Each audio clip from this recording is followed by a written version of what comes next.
And as I got in close, the captain of the ship turned it.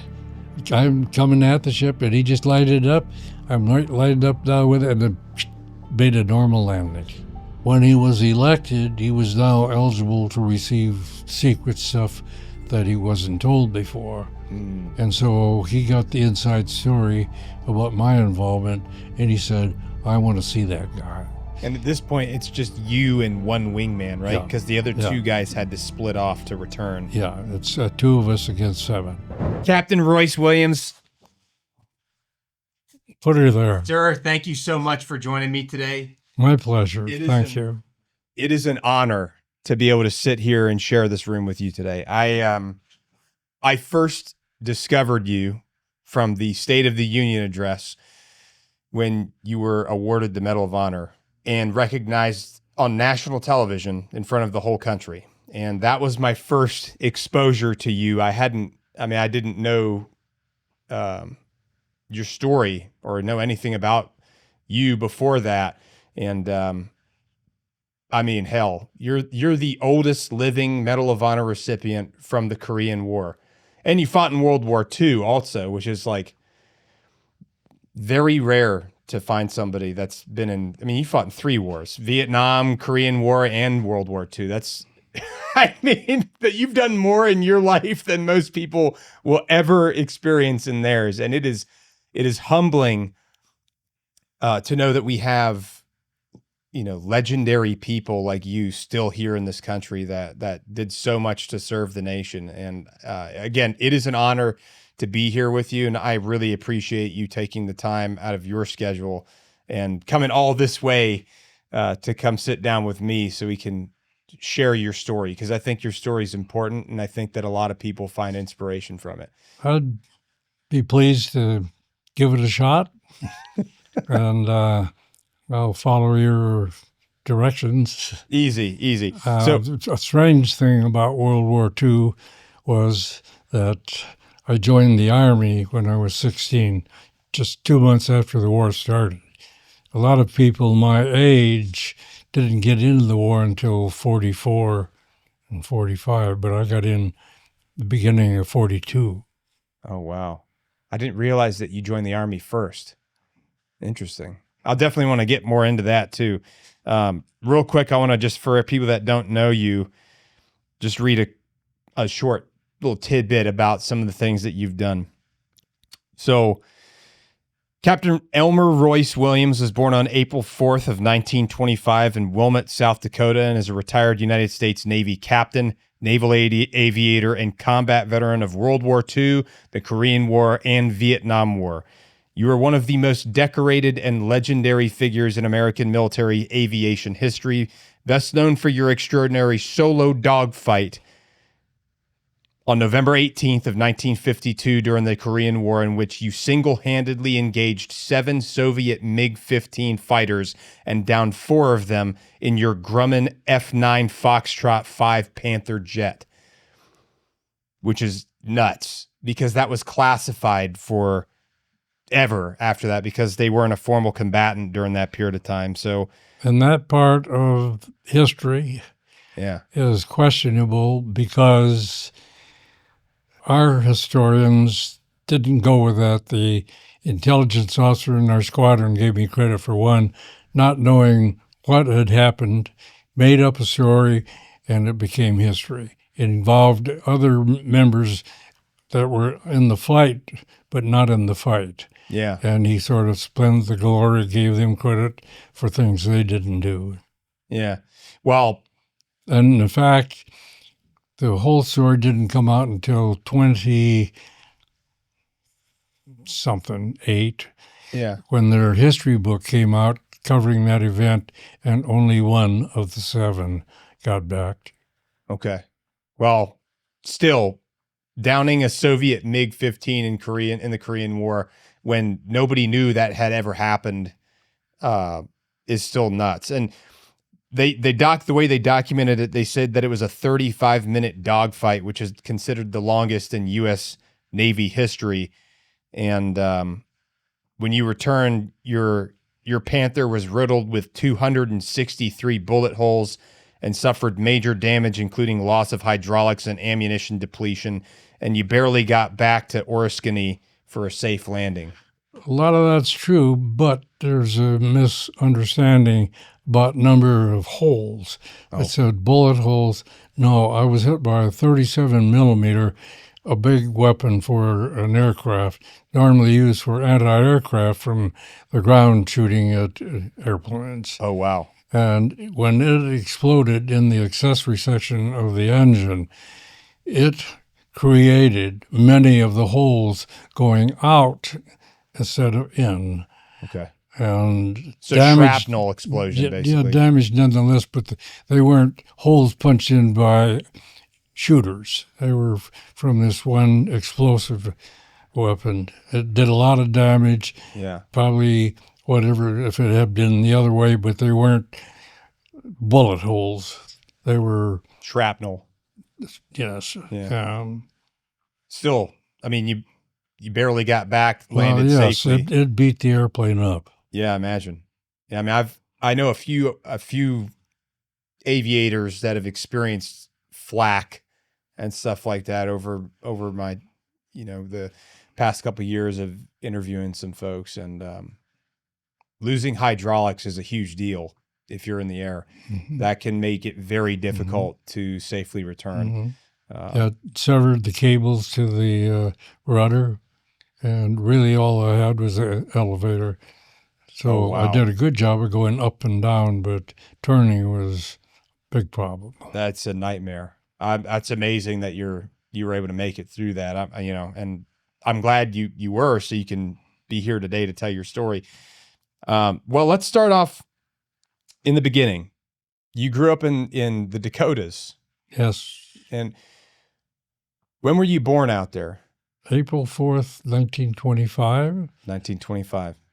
At home, of course. Oh, you were born at home. That was the method of the day. You could see the doctor with a little black bag going to homes to deliver babies. Okay. So you were born at home.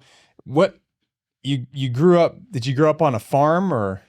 I did a lot of it because my mother was a Foss, which is a big family in South Dakota. Okay. She was one of 12. So I had lots of aunts and uncles, cousins, and though my dad at that time became a grocer, I spent more time on farms.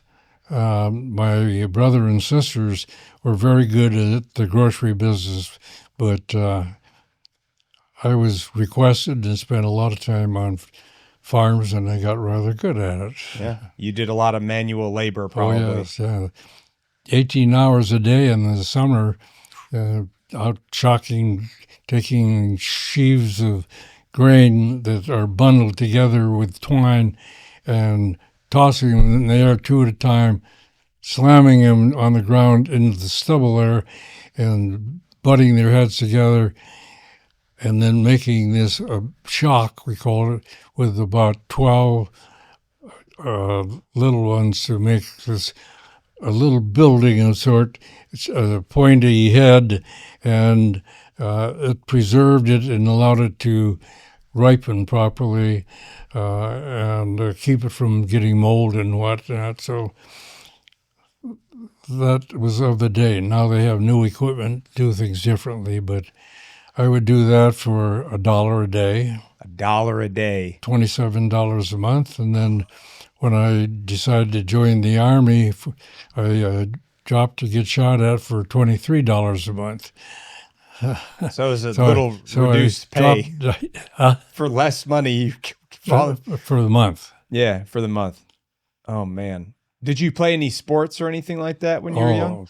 Big time. What'd you play? Yeah, baseball, basketball, football,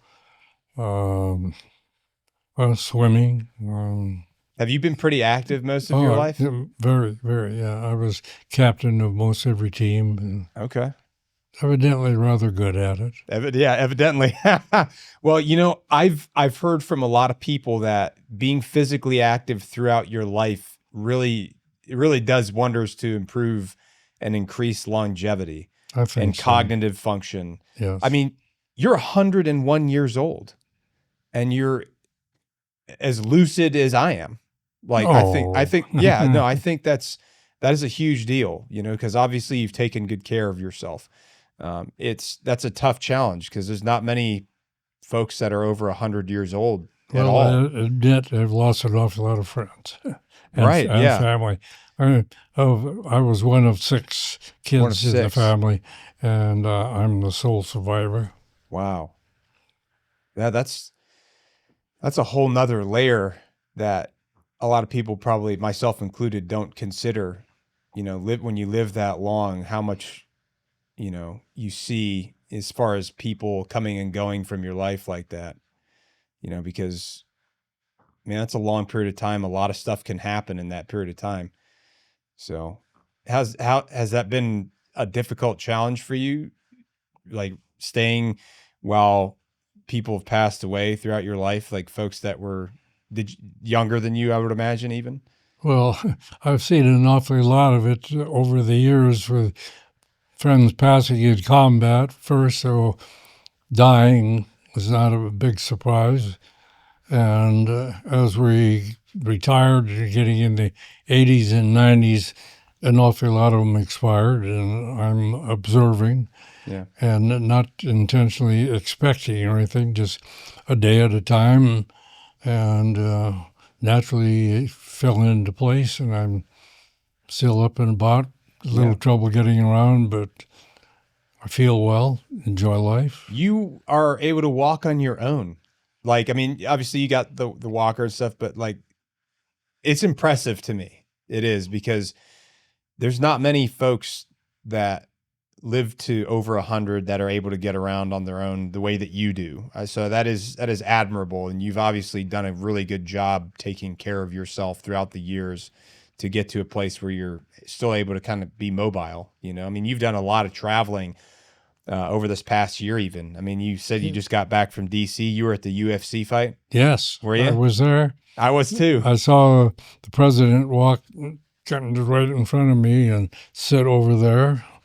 You got a front row seat to the fight? No, I was about 4 rows back. Oh, that's not bad, though. That's Not right bad there. at all. You're able to watch the whole thing. Yes. Crazy fights, right? Oh, man. Wild. It's got to be the craziest thing you've ever seen, right? Like, So why would you want to do that? yeah.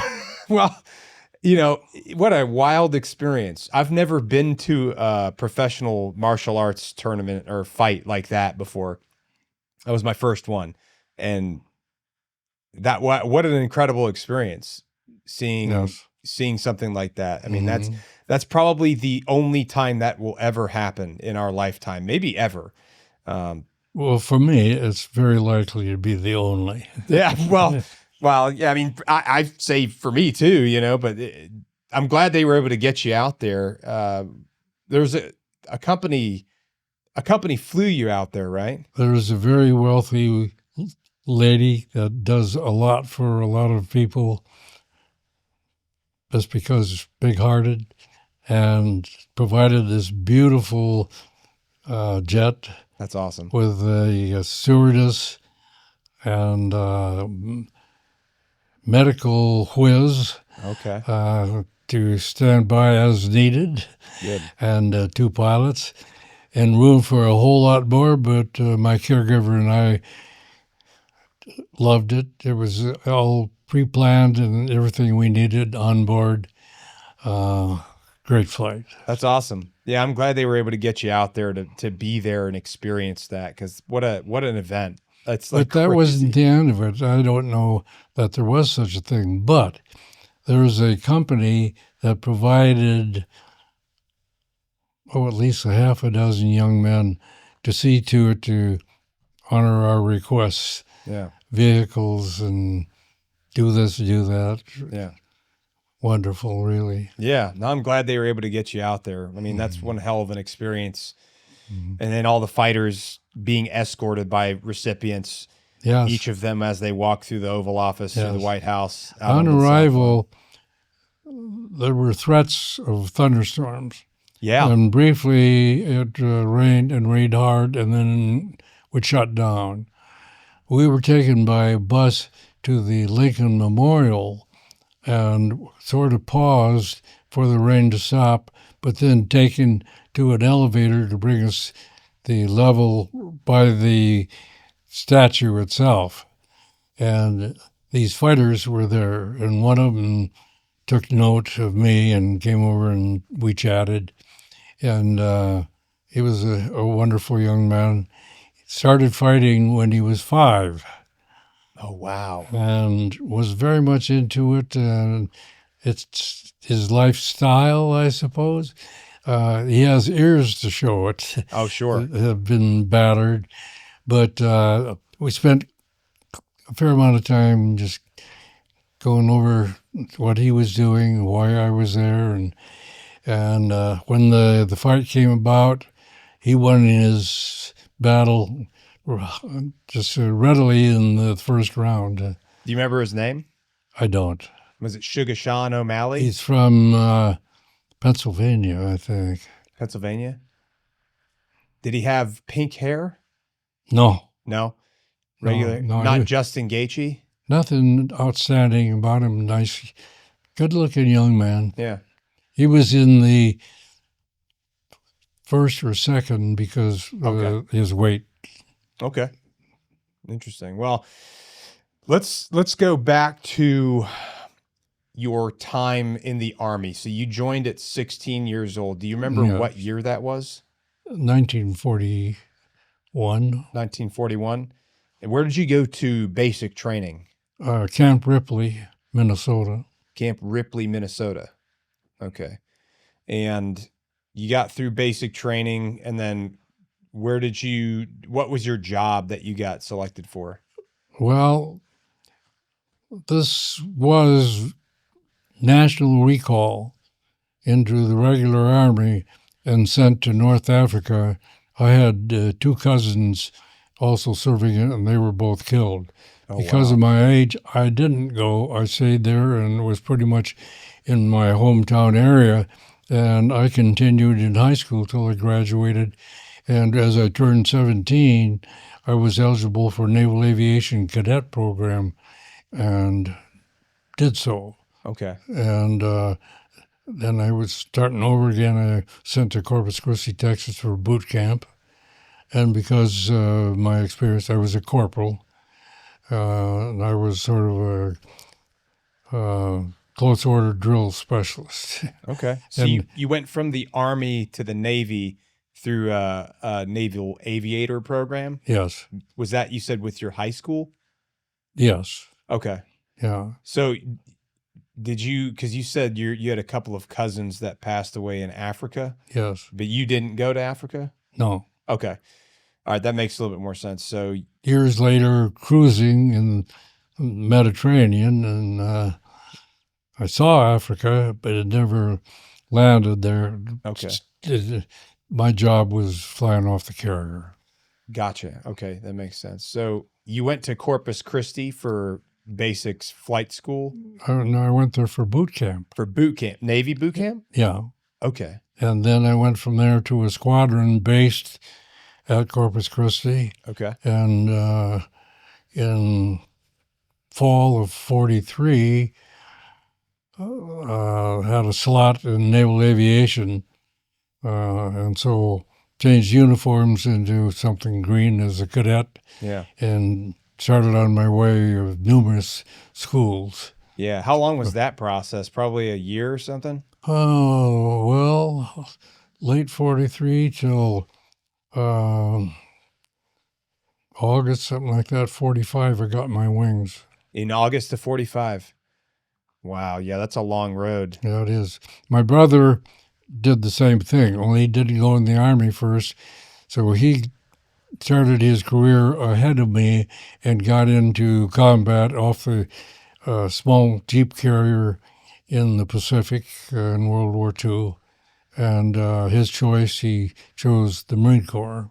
Okay. What carrier was it? Do you remember? The Bedoin Strait. The Bedoin Strait? Interesting.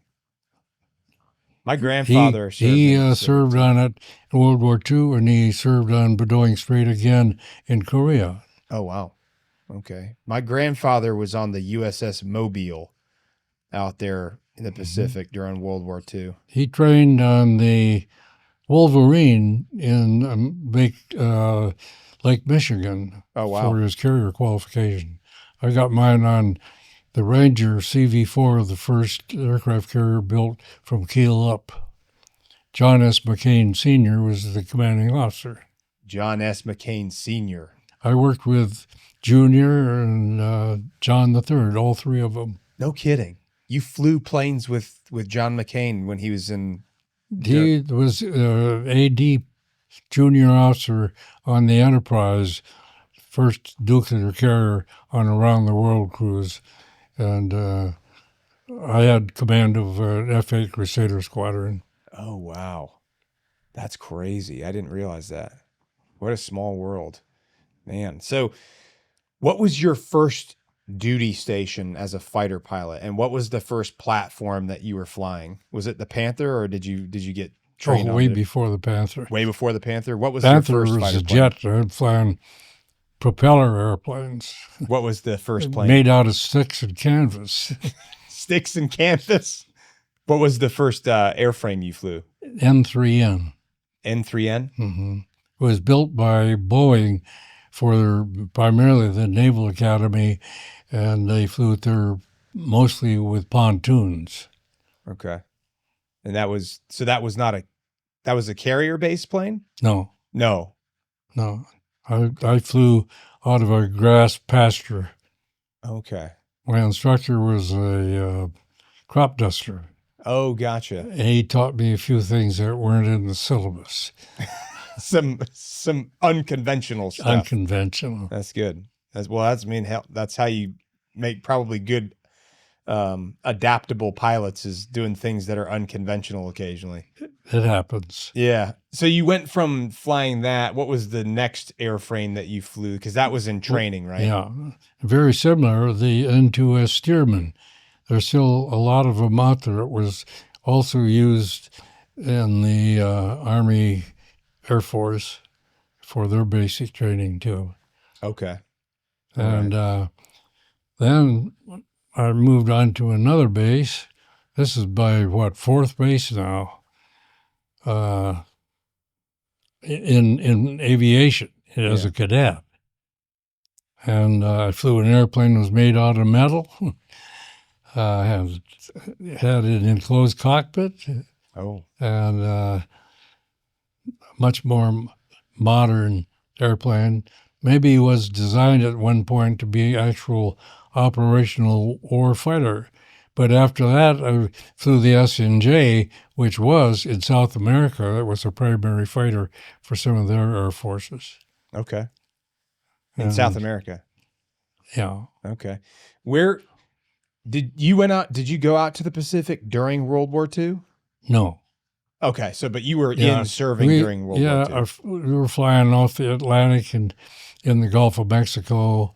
And there were German submarines and other airships that we were briefed on, knew what they looked like, and keep an eye out for them. And some cadets did discover and bring our forces in to deal with them. Oh, so they were gathering intelligence almost. Yeah. Okay. But I flew it out around the Bahamas and must have been beautiful. But I didn't see any enemy. Okay. All right. And let me see here, between then and the Korean War, because the Korean War was in the 50s. So when did you find out you were actually going to Korea? Like, what year was that when you found that? Well, I flew the SBD Dauntless, which was very influential in the Battle of Midway. It credit for really destroying the 4 aircraft carriers of the Japanese. Oh, wow. But I wanted fighters, and I got fighters, so I was flying the F9F Hellcat. Oh, the Hellcat. Flying Hellcats. Flying Hellcat. Nowadays, when people hear Hellcat, they think of a Dodge Charger. Very different than an actual than a fighter aircraft Hellcat. So. Yeah, and my first deployment was on the Independence. Right after, well, I trained at Opelika Field in Miami, Florida, and I carrier qualified up at Pensacola on the Ranger CV4. Oh, Then okay. I was ordered to the FDR in Norfolk, Virginia. Okay. And then they were getting ready to send the carrier Independence to the South Pacific and had on board the body of Emmanuel Quizon, I think that's right, was the president of the Philippines and died in New York. Oh, wow. And we returned his body to the Philippines. Wow, the Navy repatriated his body. I went through the Panama Canal. Oh, wow. And there was a big change. I was in the squadron and operational, and we pulled into San Diego, and they made a big change in how the Navy operated its squadrons. During the war, they supplied its specialists in a specialist squadron, and the fighter squadron were primarily just pilots and a few technicians. And all that changed, and as we came into San Diego, there were some newly commissioned pilots, all Naval Academy grads, who had served on destroyers, cruisers, and battleships in the war in the Pacific, and then came back and got their wings. And they were put in because of the need to have experience for division officers and department heads. And so I was reassigned to a squadron in Los Alamitos, the F91. And I was there and qualified in the Corsair. My brother checked me out in the Corsair. Really? And later on, I checked him out in the Bearcat. What do you mean when you say check out? The only way you really train, there isn't a trainer. You get in the airplane and knowing something about it, and normally how to start it, and speed you take off, and altitude you start a loop, and landing and approach information speeds. Okay. And he was on the wing when I started to help me start the airplane. Then he stepped off, and I taxied out and flew around and did a little this and that. Yeah. Enjoyed it. He came back and shot several landings, and end of flight, just taxied back to the squadron. He was waiting for me there. Okay. And he said, "Don't ever do that again." What? Landing with a nose high carrier approach. The Marines had lost so many on carriers that when it wasn't necessary, they went to sort of the Air Force landing of coming in and touching down main wheel first instead of a sort of a three-wheel tail, coming out with the tail wheel down and the tail hook, of course. And so I was carrier, and I proceeded to check myself out in that procedure. Okay. And so I said, "Hey, I'm a carrier pilot. I've got to do this." Yeah.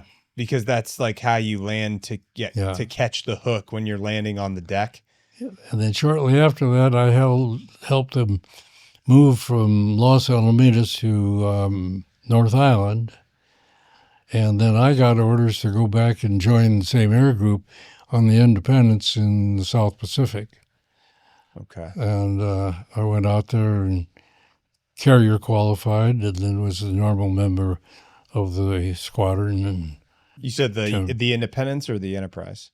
Yeah, the Independence. The Independence. Okay. Yes, it was brand new when we got it in Norfolk.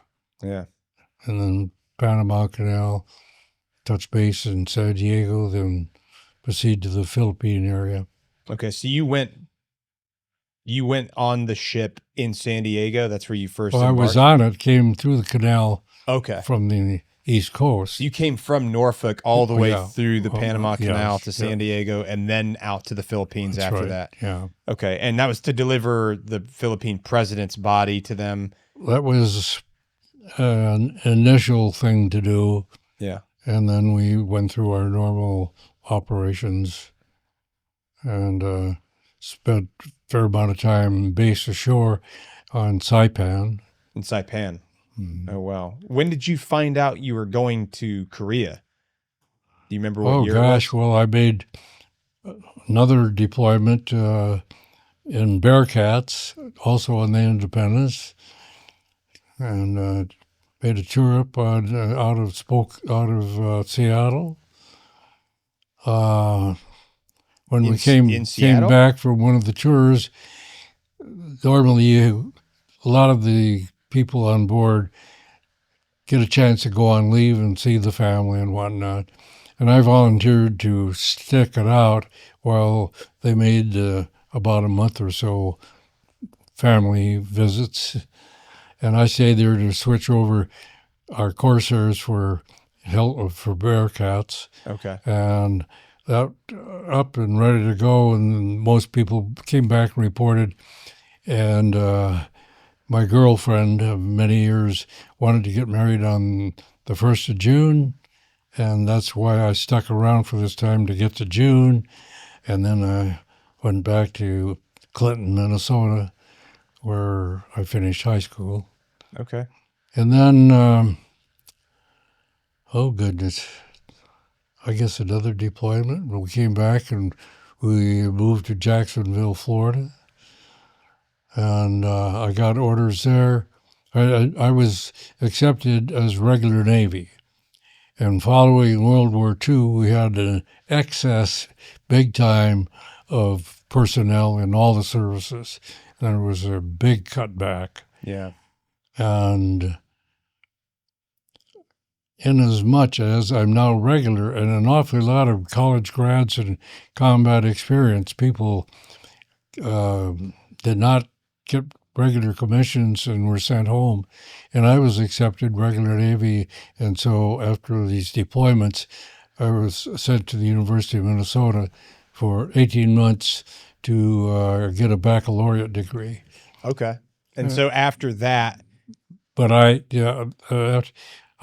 did that, and I got a baccalaureate degree, and still had 1 month out of that 18 months left for the university, and because I already graduated, they sent me to postgraduate school at Monterey. oh, wow. And then when I graduated from there, the Korean War was underway. Okay. So you finished college and went to the Naval Postgraduate School before you actually went to Korea for the first time. Yes.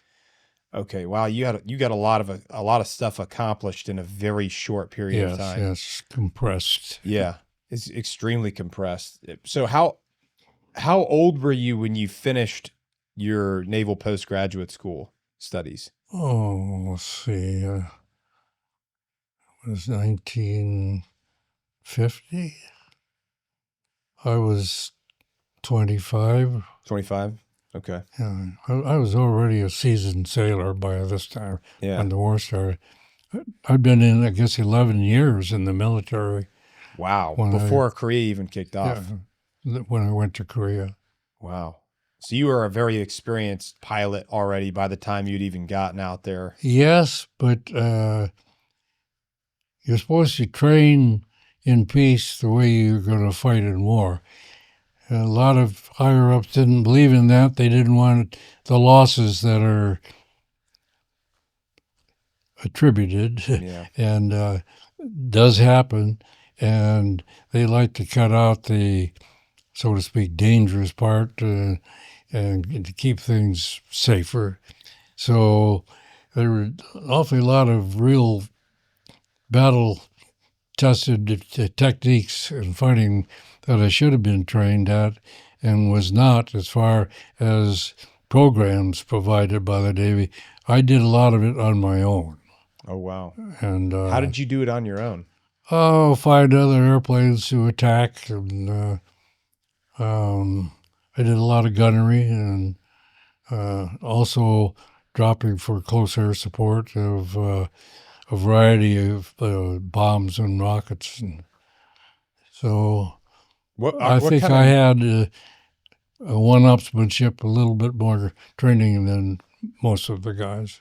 what kind of munitions were on the aircraft that you were flying during that time? Bombs from 250s, 500s, 750, 1,000 pounders, Wow.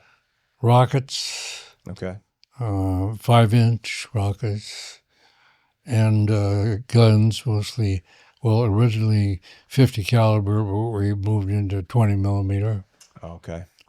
So you started out 50 caliber like machine guns, and As then did the Air Force with the F-86, and they found that their bullets were come up to the exhaust of the jet on the MiG and get diverted from just the blast that didn't have enough mass to muscle itself in. So they switched from 50 caliber to 20 millimeter. Wow. We're already using 20 millimeter. so that was because they realized that the 50 cal was not going to cut it for Yeah, MiGs. right. Wow. It had trouble penetrating and would divert off and not cause any damage. Wow. The bigger, faster did the job. Yeah. Yeah, I'd say so. So what ship did you get stationed on when you went to Korea? The Oriskany, The Oriskany? Okay. And where did you link up with them before you departed? San Diego, Okay. Miramar.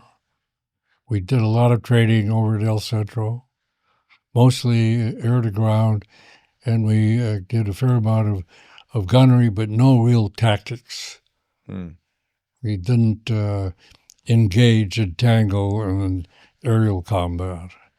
I Really? did it on my own. I had a wonderful wingman, and I had him through Korea, and then he was aboard the Boxer by next deployment in the Cougars, which was like a Panther Grumman with swept wings. Okay. And what you were flying the Panther during Korean War, correct? Yes.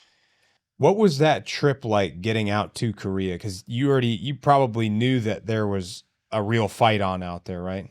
It is true, but our battle zone was pretty much 38th parallel, which was the official boundary between North and South Korea. Right. And that was divided in east and west half. And we were in the eastern half, and the Air Force had the other, as far as aviation's concerned. Okay. Marines and Army battled it out throughout there, but the Marines were pretty much on the east side also, and we supported them in close air support and taking care of logistics. Yeah. So you spent most of your time on the eastern side of the 38th parallel. Yes, and pretty much with the task force of the Navy ships right out from the 38th parallel, which permitted us to cover our territory pretty well, but not all the way up to the northern border, which was the Yalu River. So the reason this battle that I got involved in happened was because of Admiral Jocko Clark realized there were juicy targets up there that were not being served, and so he took 3 carriers and 27 surface ships, our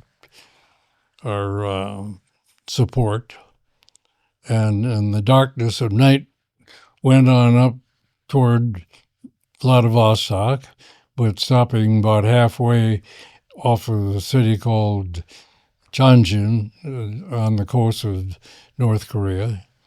And the first day of our battle, I was on the first flight in good weather and took off and struck manufacturing and warehousing targets. Came back and the weather was deteriorating, but not bad. But I was informed to get something to eat, and be ready to go on the next flight in the combat air patrol mission. Wow. And so during that time, the weather really deteriorated, and blizzard moved in, and the clouds were from 500 feet off the water to 12,000 feet. And I was briefed with a flight of 4, with my roommate being the leader and a wingman. Then I was the section leader, and with a wingman that I'd never flown with before. I knew the guy, but the only time I ever flew with him. And we briefed, we took off, and we rendezvoused below the clouds at 400 feet. Then we climbed through the clag, we call it the clouds. And while in that climb, we were informed by the Combat Information Center, our controllers, that there were inbound bogies, unknown aircraft, coming from the north, and they were probably 70 miles from us. We were directed to climb in their position. When we got on top of the 12,000 feet of clouds, I could see the 7 contrails, and that was the bogies. And that was assigned as our intercept target. Well, the flight lead had a red warning light that he may have a fuel pump problem, and he and his wingman were directed to come back and remain over the ships and the task force above the clouds. And I took charge, immediately turned on all appropriate switches to the master armament and test fired the guns, and everything was ready to go. And so I took off with pursuit and toward those contrails. As they went over me, they turned around and headed back north.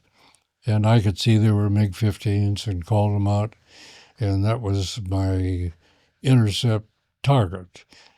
So they headed back north, and I assumed they were going back to land. They found out what they wanted to know, that we had combat air patrol and were responsive. And so I climbed in their direction as they headed back north. Their airplane had more speed, more climbability, more everything except turn, and probably turned equally. But when we got in the fight, I was slower than they were, showing off things that I couldn't do. But climb, and well, I'll get to that.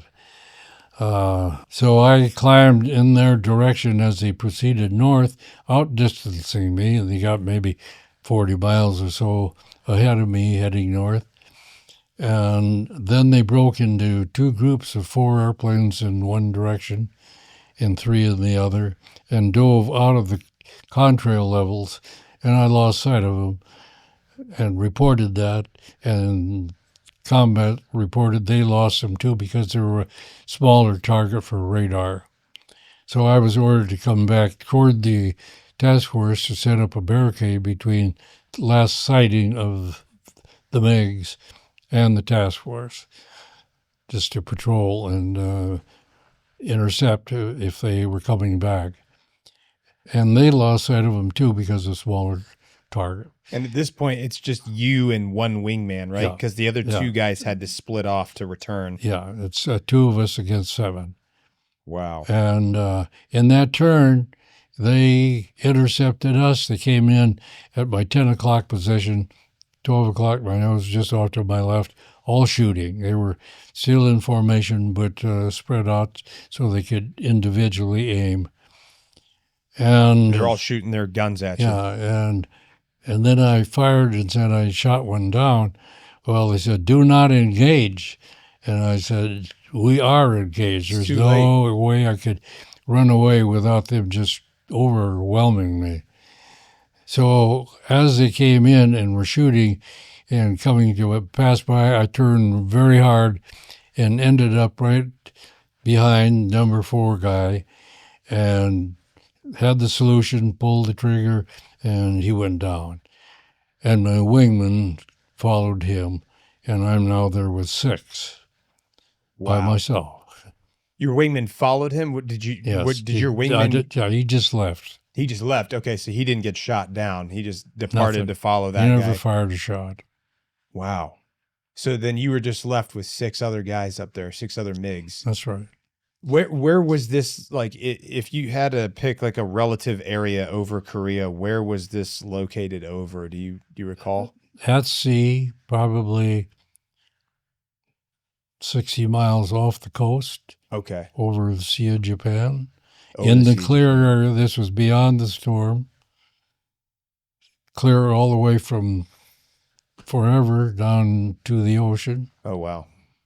And so now the fight is genuine, and the 3 that were left there, the other 3 are coming in from the other side, but these 3 pulled up abruptly and outclimbed me, and they got a couple of thousand feet above me and reversed, coming in, and I'm now their target. And I was going to shoot at the guy on the left that just lost his wingman, but he was in the sun, and I saw the other 2 already shooting. So I reversed, and I got the solution in range, fired a short burst, and their flight leader, who happened to be a World War II ace, or kind of a big-time Russian hero. But anyway, he was shooting, and a short burst, he stopped firing and turned away. I expect he was hit, but damaged, and he was out of the fight. But since he was the guy in charge of all this, he stuck around and not engaged. And his wingman then is on me and coming directly in shooting, and I changed to on him and in range, in sight. I got the solution, short burst, and he stopped firing and didn't maneuver, just came in, slid underneath me, and I'm sure he was dead. Just so now, instead of 7, there's down to maybe 5, maybe only 4 viable. Yeah. And you're by yourself this whole time, just trying to manage Yeah. this dogfight with 6 other MiGs. Yeah. That's great. What was going through your head during that? Like, were you just very hyper focused on what you needed to do next? Fight. Yeah. That's the only choice you have at that point. Do the best I can. Mainly self-preservation. I had to keep an eye on my tail because they were now individually taking their turns. They'd come in and fire, and the smart ones would lose the gun sight on me and abruptly turn high and get back in position to come down again. So they got a left-right circle going here of taking their turns on me. And one of them erred, and instead of pulling up before I could aim at him, slid on by and hadn't really put his nose up. I could turn on him, and I was so close. When I hit him, he started coming back, and I had to maneuver abruptly to keep from hitting him. Like to keep So from he's going colliding down. with his aircraft. Yeah. Wow. Yeah. And, okay, we're fighting 35 minutes, longer than I've ever heard of any single fight in the air. I bet that felt like an eternity. I was so busy, I didn't run into, feelings or, sizing things up about when is this going to end. I just kept doing what I was doing, which was pretty successful. Yeah. And I kept my tail area clear. They were able to aim and shoot, but by airplane at a slower speed could turn inside of them at their greater speed. They're coming whizzing in, and to pull the G's, at the same amount of G's, I would be turning inside of him as the plane just drifts on out. And then when no longer capable of shooting, then it goes back up to come back in again. So you were more maneuverable than they were because of the speed as far they were as traveling. turn, not maneuver, climb and all that, they way outside of me. Oh, but just turning. Yeah, You but could just by turn turning tighter? to, yes. Okay. So that put me inside of his aim capability. So he'd be pulling G's, but I'd be up here and he's firing a fairly good distance behind me. And another guy I hit enough to, well, he was burning. Yeah. And he was just firing. He was straight and level and dropping down. And I was right behind him. And I made the first serious mistake of going after him, just non-maneuvering, and then the guy behind me just moved right in behind me. But I fired him and just poop, 2 rounds, and I was out of ammunition. Oh, and man. This guy's going on down. I had to leave him back here. I pulled hard G as I could, and he pulled lead on me. He was at the same speed. So he pulled lead on me and hit me with a 37 millimeter right in the starboard wing butt. And it went into the accessory section of the engine where it cut the cable to the rudder and exploded in the accessory section of the engine and blew out all the hydraulics and puncture holes everywhere. Yeah. At that point, did you realize I need to probably get out of here? Oh, absolutely. How did you manage that? And did they pursue you, or how did that work? They were sitting right on my tail, perfect. And I happened to be aimed at that cloud bank and the task force. And I had the elevator, and I never figured of this before, but God sent me the message, and I forced the stick forward, it dived, and then I pulled it back. And the guy sitting right back there shooting away, and I could see the bullets go over me, then under me, and over. And I kept that up all the way into the cloud bank. Oh, and then you disappeared into the cloud bank? Yeah, he didn't hit me again. Wow. He should have. I should have been dead. That's insane. Did they break contact completely after you went into the cloud bank? Yeah, I never saw him again. Okay, so they just broke off after that point. They probably I don't know how many. There may be 2. There are not many still there. Yeah. So in the clouds, I thought I ought to eject, but I would have died. And help couldn't have gotten to me, and the survival rate, even with the immersion suit on, wouldn't be 20 minutes. No rescue during that time. So yeah. I just stayed with it, planning to get as close as I could before I went in the water, if that's going to happen. I knew the bases of the clouds were 500 feet, so I let down to where I was underneath the clouds. And I'm now coming into the task force, which is at general quarters, in which case all the anti-aircraft on the destroyers and everything are permitted to shoot at anything that isn't identified as friendly.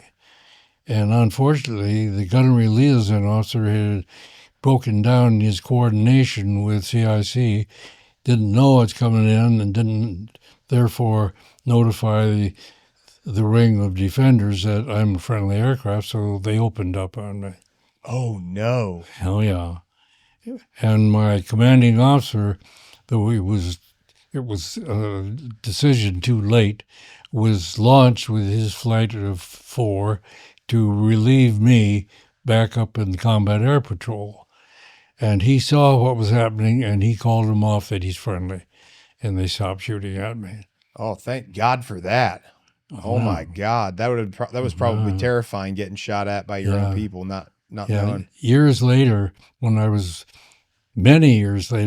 was able to talk about it, got invited to discuss this matter at Pensacola, Florida. And first time was invited to talk about it, really. Nobody was interested. Nobody even really knew about this thing. It was years behind. Yeah. It was classified for a long time, right? Oh, yeah. So I was invited to go there, and my turn to make my presentation. And we're running toward the end of the presentation time, so I was given to finish. signal, and I did, and I was having a terrible time hearing. So luckily it ended and I didn't have a question and answer period. But one of the guys that was sitting in the front row came on up and he's apologizing. He was one of the gunnery officers on a destroyer that was shooting at me. Oh, no. Yeah, I'm sorry. I'm sorry about Hey. That's crazy. So you met one of the guys that was over there. Wow. I'm sure he regretted that, but I mean, you know, when. But I've now got just about as big a test of anything of trying to land on an aircraft carrier with the plane as it was, and I didn't know really whether I'd be able to manage it or not. Yeah. So I used the time because they were prepared to launch another battle group into the targets that we were set up there for. They had to all be moved forward of the barricade midship, 16 high rig with cable that stops airplanes if they don't catch a hook. And knowing what they did or didn't know about me, a very good likelihood that I'm not going to make a normal lander. So in that 10 minutes or so, I tested my airplane to find out that I would stall at 170 knots, meaning I'm going to have to approach above that or I'm going to just fall in the water. Yeah. And also I'll use that time to position myself over the task force to where I'll be in position to be landing in the landing direction when they move into the wind to receive me. So about 10 minutes, I got the signal chart, it was come land, and the landing signal officers give me that signal, and I told them about my speed problem, and they passed it on to the commanding officer.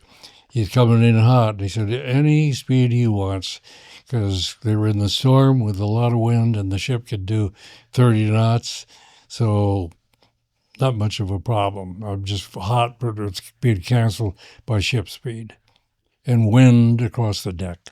Okay. So I'm coming in, controlling my altitude very well, but I couldn't line up. The ship's going here into the wind, and I'm over here, and I can't turn and come over and line up with it and direct myself in the landing direction. Because your rudder was shot. The rudder and ailerons. Yeah. So I've been saying that I can't line up. And they said, cut you for an early wire, which meant I would just try to land across the deck. It said up the deck. And I'd gone in the water, but there was rescue. If I didn't get killed and plunging into the water, helicopters and, people that knew what they were doing could put up a good fight to rescue me. And as I got in close, the captain of the ship turned it. I'm coming at the ship, and he just lighted it up. I'm lighted up now with it, and then made a normal landing. Wow. So he turned the ship so he you could land on it. He turned the ship, lined it up with me, and it was just a beautiful landing. Wow. How lucky is that? Yeah, Holy hell. That's lucky. He's like, we're going to turn this whole ship so we can make sure he can land safely. Exactly. Jeez. I mean, who came up to meet you on the deck after you finally got out or when you were getting out of your aircraft? No, there were general quarters, and most everybody was on station someplace, and I'm to get myself into the ready room as quick as possible. Okay. And I got in there, and 4 were out with the commanding officer replacing us. When he got on top of the clouds, he saw 2 MiGs, and they were headed north to go home. And it is well known that the wingman did not make it. He tried to land on an island on the way in and was killed. The MiG pilot? An island belonging to the Soviets. Okay. But he didn't get back to the mainland. The other MiG, the MiG wingman? One Only one returned Oh, wow. out of the 7. Only one returned. Wow. That's unbelievable. It's unbelievable. What an unbelievable story. Jesus. That's just, when you got on the ship, did you get some like chow or anything or some coffee or like, I would imagine you Not probably. originally. I went to the ready room and here are all my buddies and they're grinning and I could see eager to say something, but they had pledged to the intelligence officer to say nothing till he's through debriefing. Okay. So he took me back to the debriefing area in the ready room. And aren't you going to ask me something? Well, I got to wait for the flight lead. Crazy. He wasn't in it. But we waited. And meanwhile, the intelligence office on the ship is yelling at Mac, get in here. Washington's on the line. They want to know what happened. And he sort of ignored him to have something to say because he didn't know, sitting in the ready room, he didn't know sick of him. He's on the ship, not involved. And finally, the last one to land was the original commanding officer, and he had nothing to do with it, and he said so. So he went to his wingman, and he was circling with the lead, and then he came to me, and I told him what I knew, and what I knew for sure was this guy that I almost ran over. And I told him about that, and then that's enough for me. So he talked to my wingman, who never fired a shot, and then he broke and ran and got into the intelligence. I don't know what he said to Washington, but he made up a story, and he tried to spread the wealth and give everybody a pat in the butt, and just didn't happen. But that was history. That was the story accepted by the Navy for all the years, and I guess in a lot of their records, that's still what they believe. And I couldn't contribute. I would shoot, and then I've got a guy on my back. Shoot, and same thing. I can't pay attention to whatever's happening to this guy who's a little interest compared to the guy shooting at me. Yeah. Well, I mean, it's hard to focus on everything at the same time. Oh, absolutely. Yeah. I was in a bind, and I did a lot of things right. None of that was dropping whatever's happening. The guy that's going down or whatever, I'm interested in the guy that's going to do that to me. You were in a tight spot. I was. A real tight spot. Tight spot. That's, I mean, it's still incredible. Like, so that was the story. But we had a detachment of NSA, its first operational assignment. They were on board the Helena, a cruiser right off the coast of Vladivostok. And in their capability, they could hear and track and see radar and would give commands of increase speed, intercept, shoot, and giving that to the airplanes as their directors. Oh, wow. And so that observation, they knew enough that when I was ordered to report to Admiral Briscoe, senior naval admiral in the Western Pacific, and I knew he had interest in it, but on arrival, I was ushered to his office, and he was standing there waiting for me, and he closed the door, and he said, I want to tell you, Lieutenant, that you can't tell anybody ever. Then he proceeds to tell me about NSA, and that they wanted that young man to know that he got at least 3. So a lot was known in the Navy. They knew more than that. Wow. They probably knew all of them that went down, but NSA is a very unusual organization, and they don't share sickum. Yeah, I had that problem during the Pueblo operations. But anyway, that was the first time that you heard from somebody, you can't tell anyone about this. Yes. From that admiral. Yes. And he was the admiral in charge of all the Western Pacific Fleet. Yes. Wow. I didn't realize that. So the NSA, you're talking about the National Security Agency. Agency. No such agency. No such agency. Yeah. I didn't realize that they were even around back then. That was the very first operation. Wow. I was told that the America has a new capability, and they're exercising their first operational assignment today. And they were on the Helena, and they had Russian speaking and radar tracking experts, and they knew what was going on. Wow. Wow. That's a tough one. Like, hey, you can't tell anyone about this, not even your spouse or your kids or anything. Well, when I came back, I talked to the other guys in the division that took off about what they thought and so forth. They didn't claim anything. After a while, hearing it and living with it sounded nice, so they more or less accepted it, though it wasn't true. Yeah. So once I was told this, I made up my mind I'm going to comply, and I'm not getting involved in discussing anything because I would be tempted to nod or do something revealing there's more to this than what's going on here. Yeah. So I stayed away from it. Yeah. Didn't tell anybody. Man, how much longer were you out there in the Korean area of operations? This was in November, and we went back to the States in July, I think.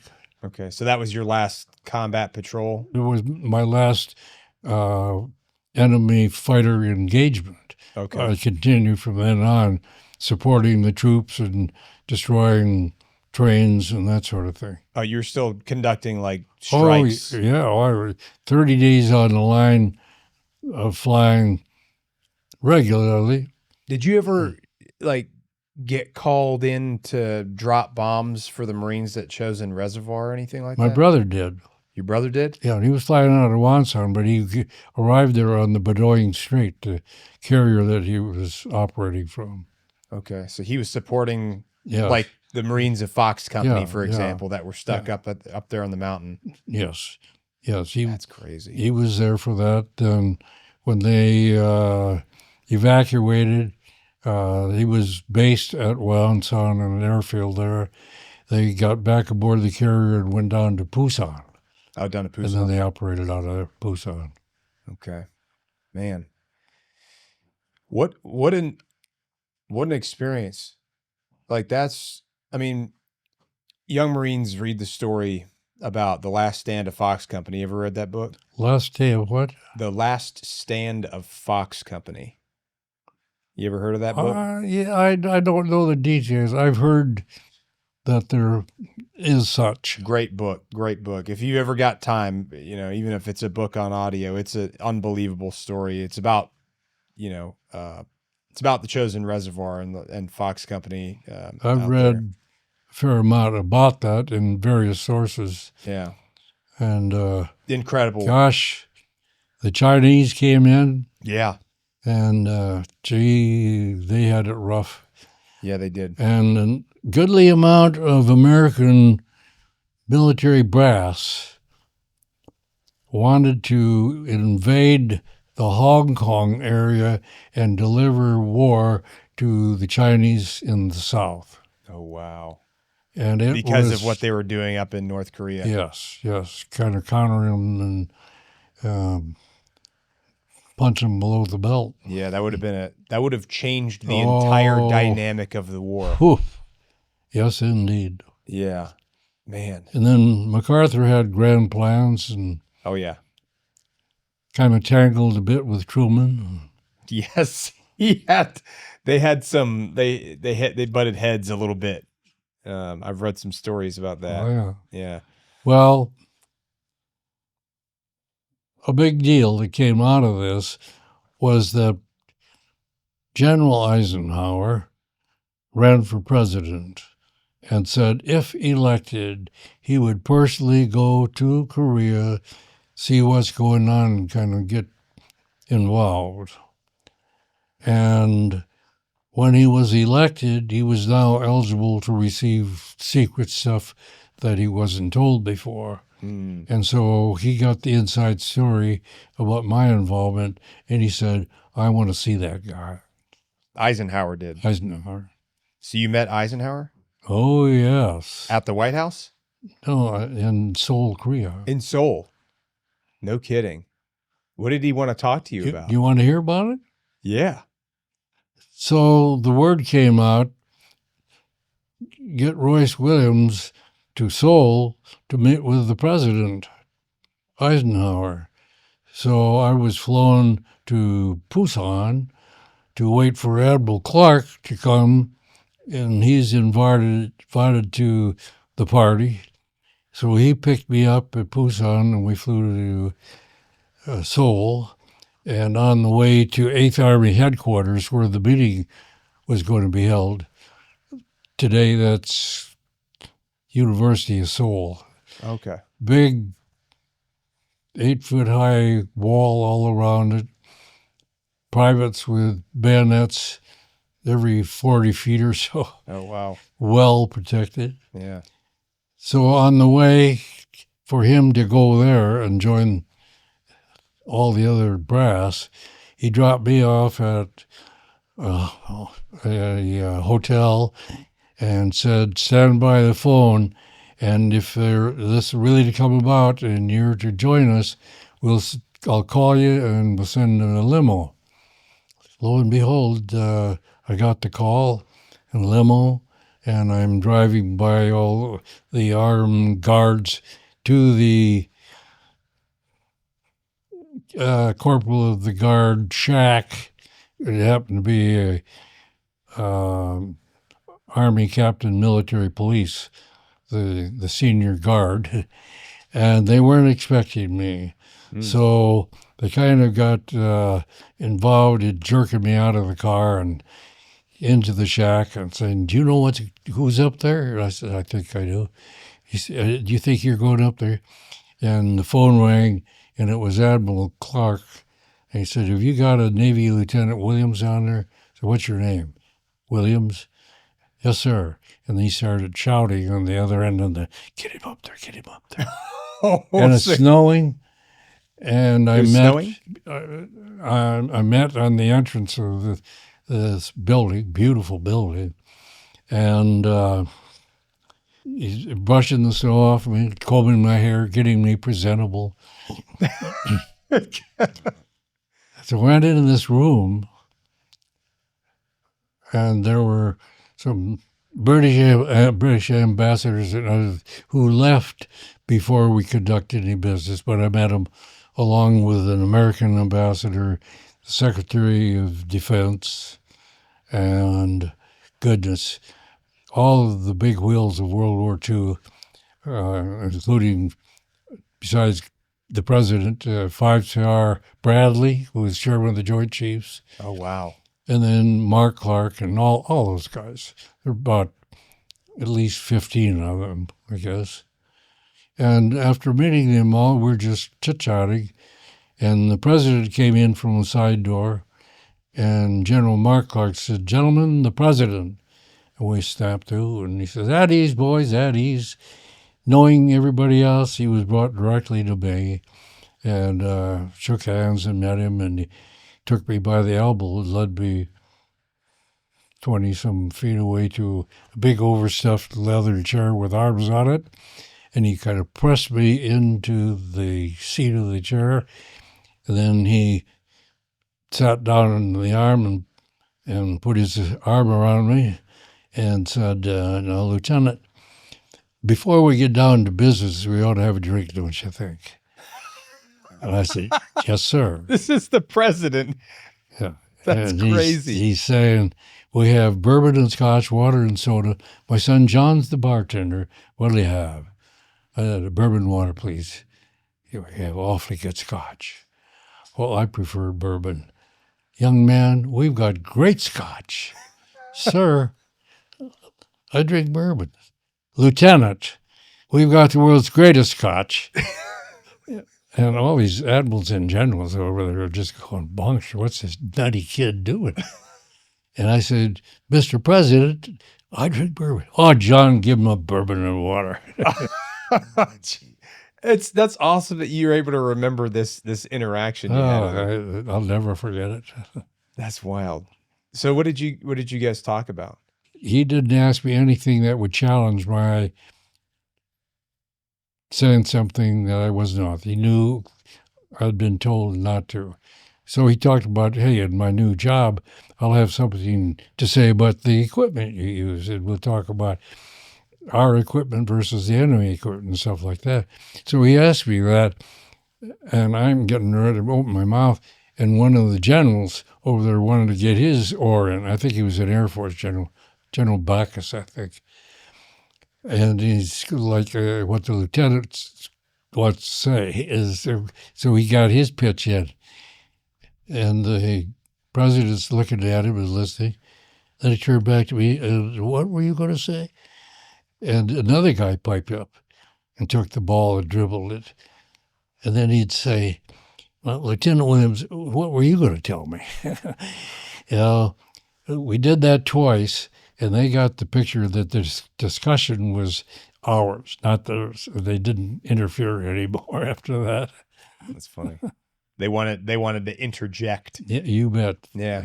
Control things. Of course. So when you finally had the opportunity to speak, what kind of things did you bring up to him? He led the questions all the time. I didn't bring up anything on my own. Okay. I just answered what he asked. What kind of things did he ask you? Well, about equipment and, I don't know, maybe what I thought about the war. Yeah. General questions. Okay. No tough questions. No, nothing hard. Okay. I didn't have to make any presidential decisions. Yeah, good. And how long was that meeting? How long do you think it lasted? I chit-chatted maybe 15, 20 minutes. Then it was dinner time, and all these guys were going to a grand ballroom, and all of them had aides.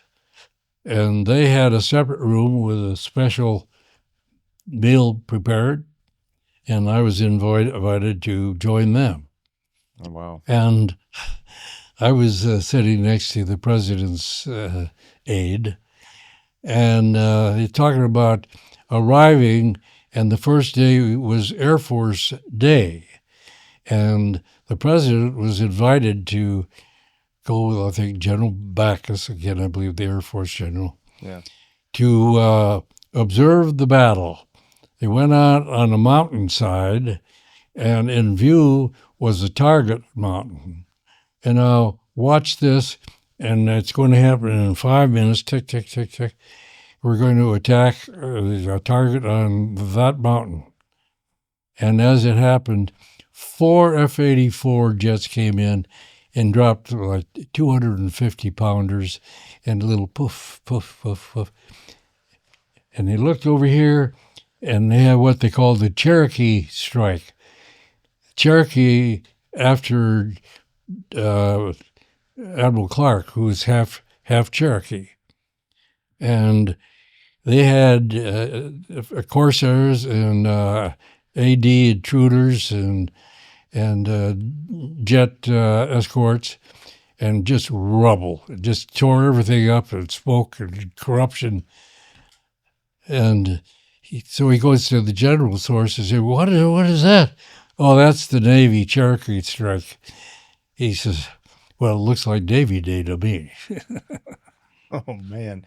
So you were able to watch that during the dinner? No, I came in just at 8th Army headquarters. Okay. In the evening. I didn't do anything with them in the daytime. Okay. Gotcha. So what year was that, would you say, if you had to nail down a year? What year? Yeah, what year was 1952. That was 52? Yeah, it's October, November 18th, the encounter, and this was just a few weeks after that, before Christmas. Okay. So I was lodged waiting for Admiral Clark in Busan, and dealt with the Marines and what they were doing. And Admiral Clark came in, and I got invited to come to General Jerome's quarters, and he had a nice crackling fire in the fireplace, and we were sitting at a table around there having a little toddy. My brother used to be General Jerome's kid's babysitter in Quantico. No kidding. Wow. So he knew him pretty well. Yeah. Wow. Yeah. So that's a interesting having two brothers. That's probably a one brother. Oh, well. Oh, including me. Yeah, including you. That's what I mean. Yeah. Yeah. It's interesting, like when you've got siblings that are fighting in the same war together, you know.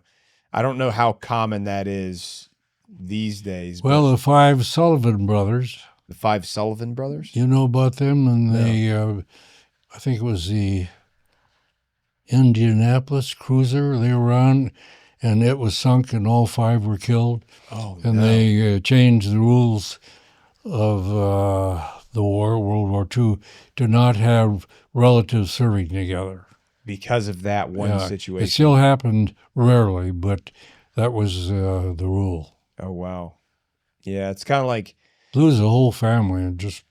Yeah, in an instant because a ship went down. That's nuts. That's definitely not very common. I've seen it a couple times here and there. Like my first unit was 2nd Battalion, 3rd Marines, and there was the I don't want to say their names, but there was 2 brothers that were both officers in the command. One of them was a company commander for Fox Company, and the other one was a platoon commander in Echo Company, I believe, first, and then he came to Weapons Company. So they were both serving in the same unit. One of them was a company commander, yes, and the other one was a platoon commander. And they ended up leaving, of course, and they're both still in.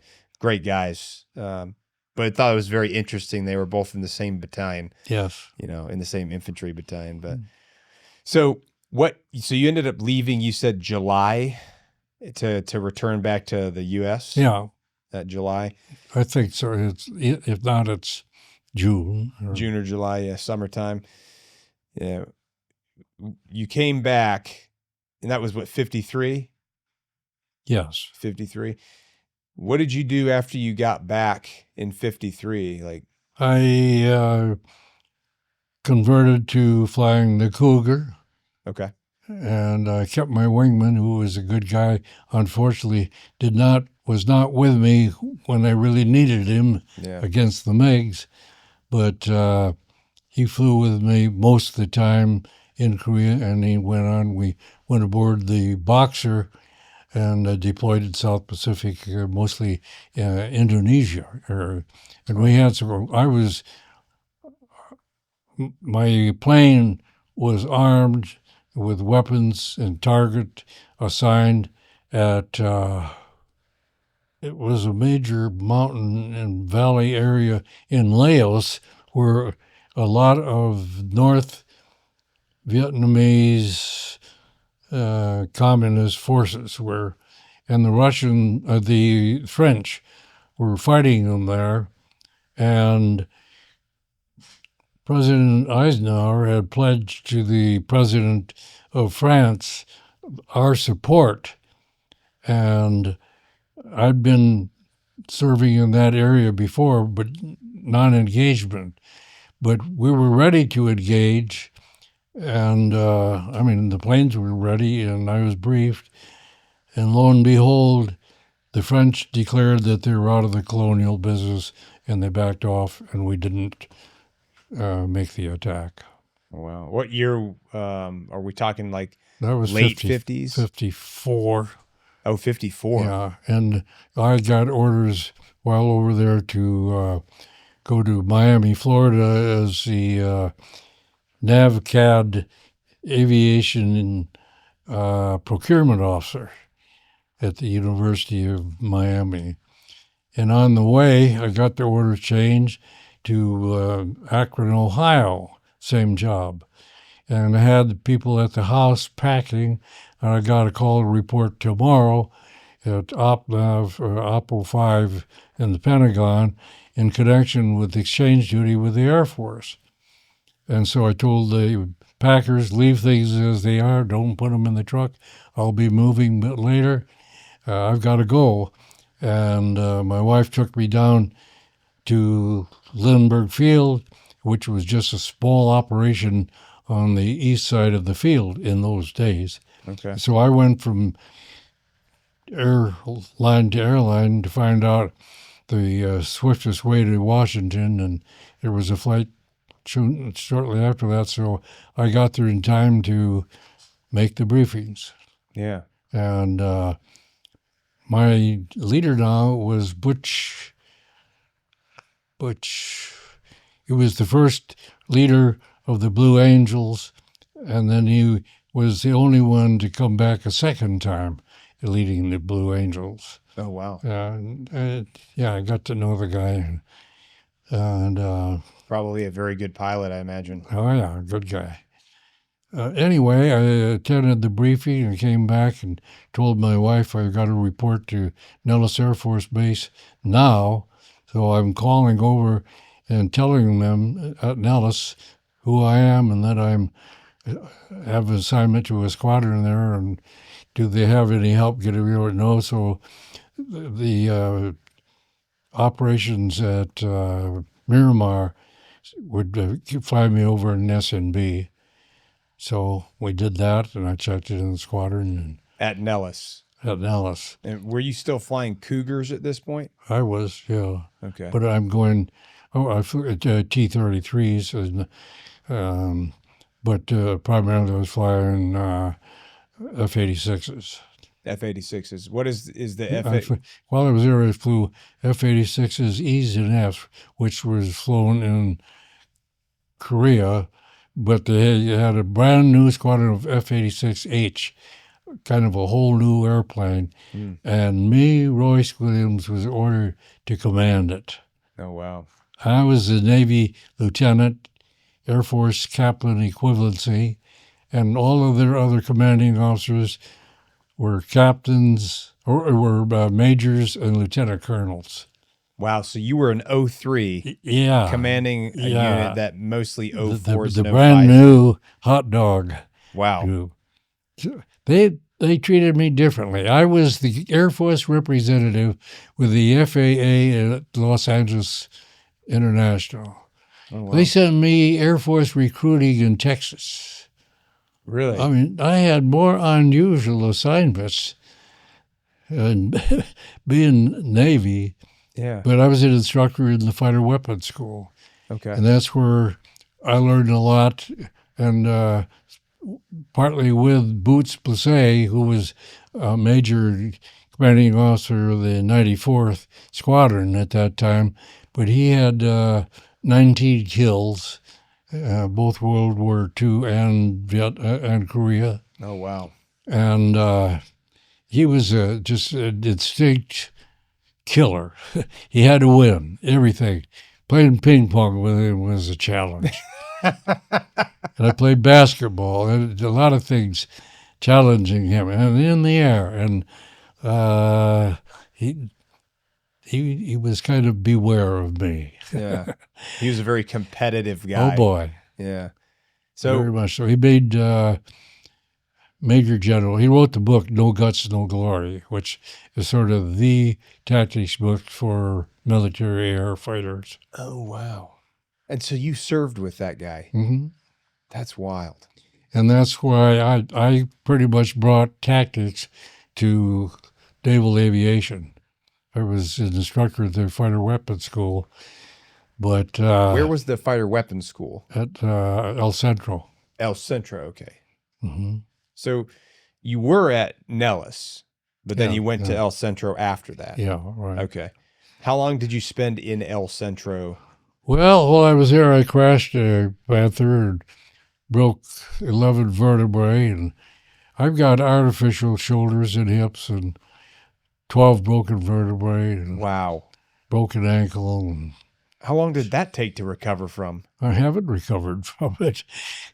But it's getting worse. You see me walking with a walker. But you were able to walk afterwards, right? I got back in the game, and after I was authorized to fly again, I was given medications that were not authorized for flight personnel. They made an exception. And for years, I continued to fly, and I commanded squadrons and air wings and did a lot of things. Yeah. And the most important thing I did my whole life was because of that. After the first deployment in Vietnam on the Kitty Hawk as the wing commander, my senior flight surgeon was concerned that every time I'd get tired after a few 18, 20-hour days, they would give me more medication, just keep me pumped up. Yeah. And he was worried about that. Thyroid, the body produces 2 grains a day. They had me on 5.5. So he tells his friend, the leader of the medical center in Pensacola, about this. And he said, we want to see that guy. So they got Bupers to order me there, and they did all kinds of study. And when they got through, says, you don't need to take those pills anymore. Your body's overcome that. Just drop it and go about your business. And I'm losing hair, and I'm tired, and really, and it was reviewed by BuMed in Washington, and they says, what? That can't be. They got Bupers to write me new orders. You're authorized for command at sea and naval aircraft in combat, not at the actual controls. I said, how am I going to run combat just sitting on the carrier? So I sent myself to the squadron that trains naval flight officers. I got dubbed to have 2 sets of wings now. And so I went to the back seat of the F4 to continue the war. The F4 Tomcat? Is that right? No, the F4 Phantom. The F4 Phantom, sorry. Yeah. Yeah. And it worked pretty well. And I got relieved, and my next job, I was Oppo 5A, Executive Assistant to DC&O for Air, who's the policy head of the senior Navy, Marine admirals, and generals, aviators. And my job made me the secretary of the board. So we met to devise whatever we needed to upgrade in policy. And our agenda, item 1, naval flight officers. What are we going to do about them?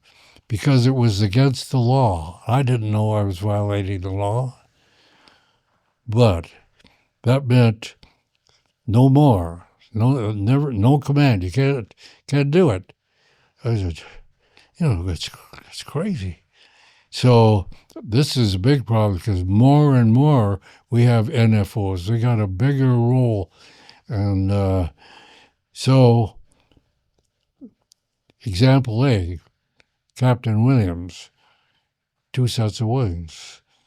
So they asked me, gee, Royce, what was it about the job that limited your role and did not permit command? I said, frankly, I don't know. I can't think of anything. I tell you, in several regards, it enhanced my ability to command. I got other perspective, and it was just great. So I had been the head of promotion plans in Bureau Personnel once, so worked with Congress, so I kind of knew the ropes. We went to Congress and got the law changed, and now they're permitted, and we've got 4-star admirals and generals that are naval flight officers. Wow. I didn't realize you were involved in it to that extent. That's a lot. I imagine that was that probably a stressful experience, trying to get that thing off the ground like that? Well, it worked. Yeah, it did. Yeah, it's true. But I mean, that's probably, I imagine you felt a little bit of pressure. No, I felt terrible learning that it was against the law, and not that I violated the law, but that it's going to ruin the careers of many, many, many people. Yeah. Yeah. Well, let me ask you this. When did you find yourself out in Vietnam first? What year was that? Do you remember? Out of Vietnam? Or when were you actually operating in Vietnam in the area? Well, as a wing commander in 65, 66, 1965. Okay. 67. So in the Then I heat, went to Washington, and I still had a lot to do what was coming out here because I was kind of a deputy. No, I was uh, kind of like chief of staff to the director of naval aviation, and a lot of our attention was the needs for our members in combat and the weaponry and the repair of damaged goods and all that sort of thing. okay. And then Sybil Stockdale, wife of later on Admiral Stockdale, a senior prisoner of war, came to town, as she did on a regular basis, because she had a deal I'd never heard of where there was information shared with her and her husband before he deployed as a wing commander, to where he knew certain methods of exchanging information in case he became a prisoner. And he was sending letters back with information hidden in the base of the letter. And so he met with her. She was having lunch with the Secretary of the Navy, Chief of Naval Personnel, Chief of CNO, and my boss, Chief of Naval Air. And she said, if you don't take a Navy aviator captain that's been there recently and put his career on the line for these prisoners, you're not trying hard enough. And my boss, Admiral Connolly, as he went by, patted him back, going to miss you, Royce. The next day, I was the head of prisoner war matters, and started Vietnam. from scratch. There wasn't any such thing. In the Air Force, they had an Assistant Secretary of the Air Force, a 2-star general, a colonel, and his staff, doing what me and a very young secretary, female, was doing, only they didn't do the half of it. They stayed in Washington. I went out to all the families. That included later on the Pueblo crew and all of it. And well, there are other incidents too that I was involved in because of their conditions. You would personally visit the families? Yeah, I wrote all the rules and everything. Wow. And I went out on the line in Vietnam, went to Clark Air Force Base and board the carriers. I did everything. I even met with Averill Harriman in his living room. And I don't know if you know Averill Harriman or not, but he was our ambassador to Russia during World War II, and he was very close with Stalin and would meet in his dining room. Oh, wow. Anyway, so it happens. Yeah. So what year you said you went out to Vietnam, correct? Yes. What years were you actually out in theater for that? I suppose 67, 68. 67, Then I got command of the command ship for the Pacific Fleet.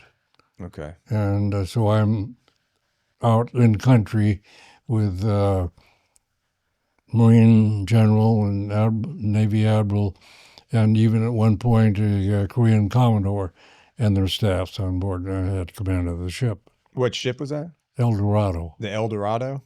It was the prime command ship during the Okinawa battle in World War II. Oh, wow. And they were using it still during Vietnam? Mm-hmm. Okay. Did you ever go into the country, or did you mainly stay on ship for the most of your time that you were there? Oh, I always stay on it. We showed the flag, so we went to Bangkok and Hong Kong, and I'd go ashore. And I would follow the senior flag officer while he makes calls on the senior civilian and senior military authority and wherever we go.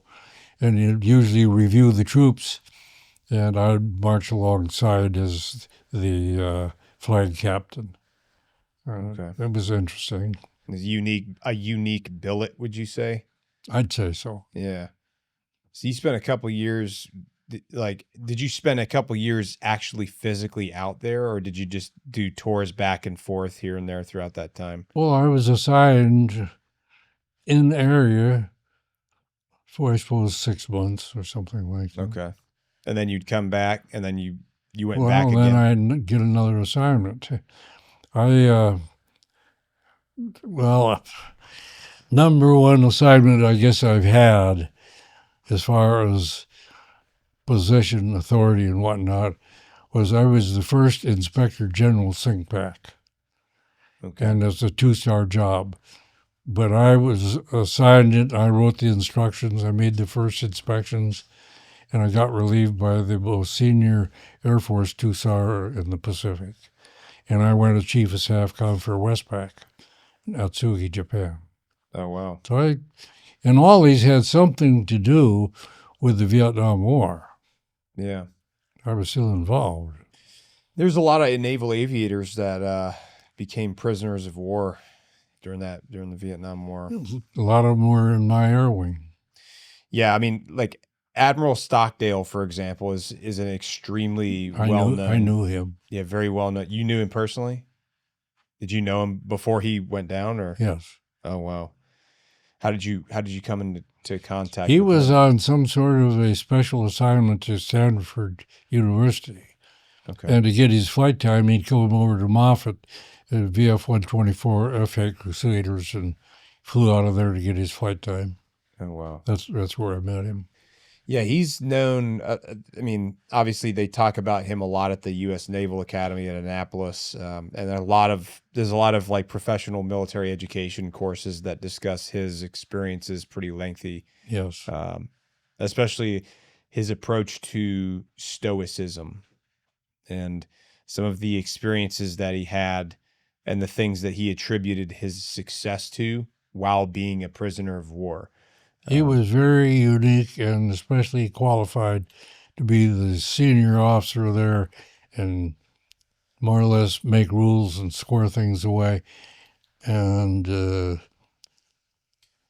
press on to where the prisoners were spectacular and remaining loyal. And that's sort of what he was involved in Stanford. Really? With mental toughness.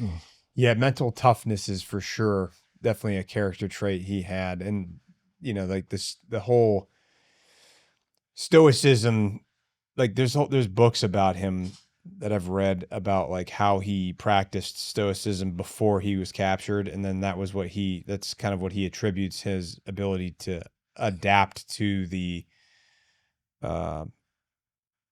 hell on earth that he essentially experienced throughout his time as a prisoner of war. Of course, obviously, John McCain. You'd met John McCain before he. All the McCains. How many of them were there? 3. 3. So John. Well, then John the Third has a son that's military, Navy, I think. Okay. Or no, I think one went Marine. I'm not sure. Yeah. So I know that there's like John McCain Sr. and then John McCain Jr. were both Navy pilots, correct? Yes. And then John McCain's son, the third. Yeah. Interesting. Yeah. I'm not super familiar with a lot of their lineage. I was always under the impression there was just 2, but I didn't realize he had a son that also served as well. I need to read up on that a little bit. Yeah. McCain, the senior, was a vice admiral, and on retirement, they made him 4 stars. Oh, wow. But as an aviator, he never progressed enough so that he qualified as commanding officer of a carrier where they have aviators. Not so anymore, but originally, you had to be a naval aviator to command a carrier. Oh, okay. So that used to be a he requirement. didn't have much experience, but he had wings. Okay. Makes sense. I don't know. I'm not sure what the requirements are nowadays for being a commanding officer of a carrier, but I would imagine that you've probably got to have some sort of Now we background. trade off, so they have either the exec is either CO or black chute, and alternately, likewise with the captain of the ship. Okay. I think I'm talking from knowledge. Things change Sure. so much, and I'm not current. Yeah. Things change a lot. I'm sure there's a lot of nuance to it, how they select people for those positions. But after your time supporting the effort in Vietnam, you returned. I mean, you came back to the States in the 60s still. What was life like for you in the 70s? Were you were still in the military at that time? Yes. Yeah, I was in the military from 1942 to 80. To 80, okay. So what was the 70s like for you? What was life like? Gee, I had all these different jobs that were more or less influenced, at least with the Vietnam War. Yeah. But then after Chief of Staff Confer Westpac, which was really an intense job the way things went while I was there, then I went back as Chief of Staff for Operations at ComTrapac. And then I went in the hospital dragging a leg from my plane crash and the result of my physical conditions. Yeah. And I had a temporary retirement. I came back from that and trained as a convoy commodore. And my last assignment was commodore of a task force of amphibs taking them from states out to Hawaii. Okay. And I retired after that. Yeah. And you said in 1980? Oh. Okay. What, where did you retire out of? Well, I have a home that I had to figure on designing. I have acquired over the years quite a bit of Oriental furniture and so forth. And I had command of an air wing with headquarters in Miramar, and I was living in Escondido. And if I had a Saturday off, my wife would make a picnic, and we would gather some ammo and guns and look for a place to shoot. No kidding. And we went out on old 395, went on a dirt road up over a mountain, dropped into this beautiful valley, hidden meadows. And there were a team of people putting underground facilities in for future growth, but there weren't any homes there. It was just openness. Yeah. I asked him if it would be okay if we did some shooting, and he said, "Who's to care? There's nothing here." Yeah. And I remembered that, so my brother built and bought a home in Hawaii, and he wanted me and my wife to do likewise, but we saw it differently. And so I knew I wouldn't last forever, and coming up on 37 years, and I'm going to be booted out, so we got something like a week's leave and space available, trip back to the States. And my dad and mother were retired in San Diego, so went in and borrowed my dad's Plymouth and went up to Escondido to see if anything was going on in that beautiful valley. And they had just started. They had 2 houses. And so I had the pick of a whole lot of space. Yeah. And I found it and got about a half acre of land with a beautiful view and everything. Just in holding, I'm not building quite yet. So in my last assignments, I was living in San Diego. Okay. And contemplating house and build on the lot. Yeah. And my sister had been babysitting for an architect who was quite well known, and said, "Would you be interested in building a hillside home?" I'd love to. Well, it's for my brother. He spent some time in the Orient, and it's kind of Oriental. Love it. So we got together. He designed it, and an interesting part of it is entrance to the front door has the Oriental roof shape. My wife was given the great privilege of one of the staff admirals of the head of maritime aviation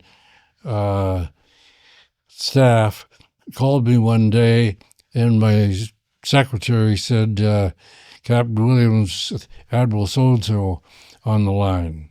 I knew you meant his aide or somebody. I said, Captain Williams, and the Admiral himself was on. Oh, wow. I said, oh, I'll be right over. I see you. And we came over, and he said, I have a daughter who's majoring in English at the University of Tokyo, and she needs practice in conversational English. Would it be okay with you and your wife if she acted as her aide and for the sake of speaking English? Oh, my wife would love it. She knew her way around, and they went by train. And at one place, they were destroying a temple, and there was this crown tile. It has a chrysanthemum on it and shaped differently. And my wife asked her partner there, would you ask him if I can buy that? And talked, he wants to give it to you. So she took it, and it now is atop that part of the roof on my house. Oh, wow. Have you ever been able to go to Japan yourself? Like mainland Japan? To see it. Yeah, to visit or anything? Travel around. Well, right shortly after the nuclear explosion in Nagoya. Hiroshima? No, the other Nagasaki? one. Nagasaki. Yeah, or I was on a carrier that went up that inlet and took a train and went up there. It was amazing the damage it did, but throughout the plains where the bomb went off and did destruction, there were a whole lot of smokestacks. Because of their design, I guess, they were the pushover. And actually, between the business area and downtown stores and stuff, there was a rise in the land like a small mountain ridge, and that forced the blast on up and above, and there wasn't any physical damage down in that part of the city. Oh, wow. What year did you visit Nagasaki? I mean, you said it was shortly after the bomb. I suppose it was 46. 46. Yeah, my grandfather went to Hiroshima or Nagasaki as well at one point, and I've seen some pictures of him there. He said everybody was very friendly, which is very interesting, a very unique situation. Have you ever been back to Japan since then at all? Oh, time after time. Have you? Where'd you go? A lot of Westpac cruises, and we always go to Japan. Okay. Westpac? Yeah. Did you ever go to Tokyo after that or anything? Oh, yes. Yeah? Yeah, I was chief of staff count for Westpac just at Atsugi, Japan, short distance from Tokyo. Okay. Yeah, Tokyo.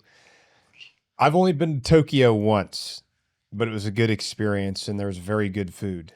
I had some civilian friends that were with Westinghouse, and they were putting in nuclear power for the country.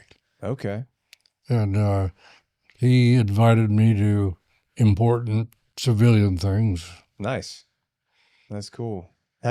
Since you retired, have you done any traveling around the world or gone to see anything?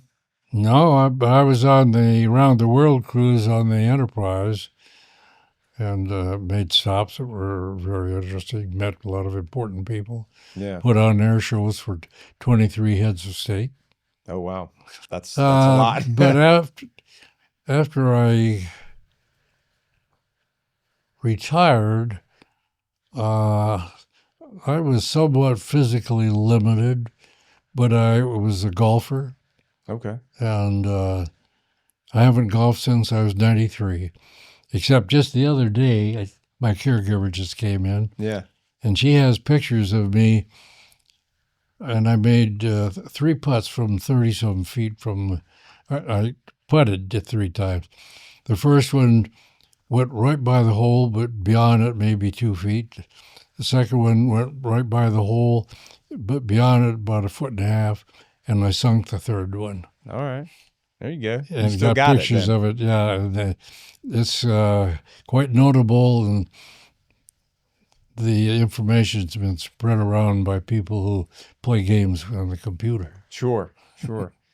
Well, I want to ask you if there's one thing that you want people to, look back and remember you for. If you had to pick one or two things, like, so what's something that you're the most proud of from your life? That I had a good family. And under the situations, my wife was just unbelievable and beautiful and capable and dedicated and gung-ho Navy wife. So she was your support network. Absolutely. Yeah, she had 3 sons, and they were all different schools that she had to keep up with basketball and bands and baseball and everybody on a different schedules Right. and delivering and retrieving. And The lot. then Huge. she had a lot to do with enlisted families. A lot of guys don't get paid very much, but they are in an opportunity to visit foreign lands. In some places there's a good place to spend your money, and a lot of it ends up thusly, and the poor wife back home, maybe with a little baby or something, doesn't have much to work with, and she got to find the Red Cross. But Navy families are awfully good at looking after each other. Yeah, I agree. Yeah, I mean, there's a lot of different organizations out there that help Yes. non-governmental agencies or non-governmental organizations, kind of like the Navy Marine Corps Relief Society is one of them. Absolutely. They do a really good job. One of my charities. Right, there's a lot of those out there nowadays. There's a lot of good support networks, but I think what you said about family being one of the things that you're most proud of and grateful for. Yeah, 2 of them became naval officers, and Did they really? Oh wow! What colleges did they go to? Stanford and UCLA. Okay, so they're probably pretty smart then. Yeah, you got to be a pretty smart cookie to get into those places. Well, Right? I tell you, the oldest son has a doctorate degree, of course, because it's required if you're a Stanfordite. Oh, okay. He wanted to be a naval aviator, but he fell in love, and she didn't want him to be a naval aviator. So Yeah. the Navy wanted him big time, and the Medical Service Corps tried to grab him for their activities. And the unrestricted light said, no, we paid for him, he's ours. So he started off at comm school in Rhode Island, and aboard the Saratoga and Jacksonville area, the Admiral staff flunked security, and they fired the comm officer and looked for somebody, so they grabbed my son right out of school. Wow. And they got a retest, and they got a 4.0, and they spot promoted him to JG at 6 months. Wow. And then he continued in the job, and the USS Nashville was just built and commissioned and home ported in Jacksonville, or in Norfolk. Okay. And they needed a comm officer. and it calls for a lieutenant. They call Lieutenant J.G. Williams, spot promote him to lieutenant. So out of his 4 years of active duty, he was a bull lieutenant, two of it. Oh, Took wow. me 7 to even get there. He was on the fast track. He did everything And right. then he went back to Sanford, of course. Okay. Had quite a career as Yeah. a doctor. Oh, so he was a doctor. Well, a doctorate. He A is doctorate. Psychologist. Okay. He worked with the police departments and worked under auspices of the state of California. Okay. This and that. So they're both still in the state. Yeah. He just retired Okay. last year. He was with our group in D.C. when I went to get the medal. Oh. And he was welcomed by a solid bunch of senators and congressmen otherwise for his 78th birthday. Oh, So wow. Got a nice send off. Good. That's good. Well, sir, I know you have a lot of things you have to do today on your agenda, and you got a lot of stuff to do on a Friday here in sunny California. I just want to thank you again for taking the time to do this. It's been a real honor getting to sit down with you and hear Thanks, your sir. story. I hope that people listen to this, because I think that history is a huge part of the military. I mean, that's like, storytelling and history is such has such a massive impact on influencing the future generations of people to serve the Absolutely. nation. Yeah, it gives you a basis, it gives you status, gives you a whole lot based on what went before. Yeah. Well, and it gives a good perspective, because your perspective is vast. It's very different from most people that joined during the global war on terror, for example. And the folks that have come after. I mean, folks that are joining today, their experiences and their perspectives are going to be completely different from the folks from your generation who experienced World War II and Korea and Vietnam. And Sure. you've had quite an interesting career. You've done quite a lot of stuff. And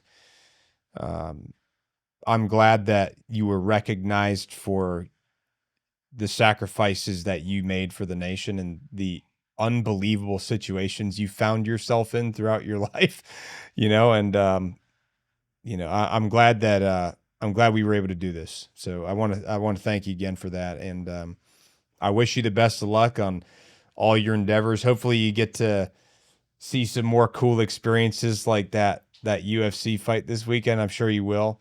And Well, I hope there's some useful purpose for this. I think there is. I think you oftentimes, from what I've seen in my limited time on this earth, people have a much larger impact oftentimes than they realize. And I think that the impact that you have, not only on naval aviation, but on the Navy and the history and the future of this nation as far as sailors is concerned, is probably a lot bigger than you might ever know. Well, my dad was a huge influence on me. He was? Yes. How did your dad influence you? Gumption. Gumption? Outlook, the will to serve and whatever, help others. He was just Mr. Good Guy, and he could do anything and everything. And it certainly influenced me and my brother, and my sisters too, I'm sure, but in a different way. Yeah. Well, sir, again, thank you so much for your time today. I really appreciate it, and it's been a real honor. So I hopefully we'll see you again here sometime in the future. Maybe. I hope so. Stranger things have happened. Yes, sir. All right. Thank you so much. You're welcome. Thanks, sir.